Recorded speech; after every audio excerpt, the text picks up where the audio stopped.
Hi friends, எல்லாருக்கும் வணக்கம். இன்றைக்கி பிறந்தநாள் திருமண கொண்டாட அனைவருக்கும் என்னுடைய மனத வாழ்த்துக்கள். இன்றைக்கி என்ன பார்க்க போகிறோன்னு பார்த்தீங்கன்னா, தக்காளி தொக்கு தான் பண்ண போகிறாங்க. அதுக்கு வெங்காயம் தக்காளி அரைச்சி வச்சு, அதுக்கப்புறம் காலையில் சேமியா போட்டுட்டாங்க. அதுக்கப்புறம் அது கூட அத்திப்பழ ஜூஸுங்க.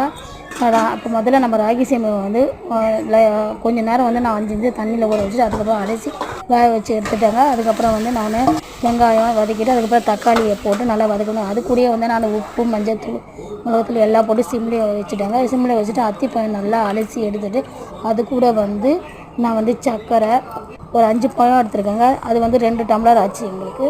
நானும் ஹஸ்பண்ட் மட்டும்தான். அதனால் சர்க்கரை போட்டுட்டு கொஞ்சம் பாலை ஊற்றி நல்லா டம்ளர் பால் எடுத்தனால காய்ச்சி வச்சிங்கன்னா அதுக்கப்புறம் அரைச்சி ஹஸ்பண்டுக்கு ஒரு டம்ளர் கொடுத்து நாங்கள் ஒரு டம்ளர் கொடுத்தோம்.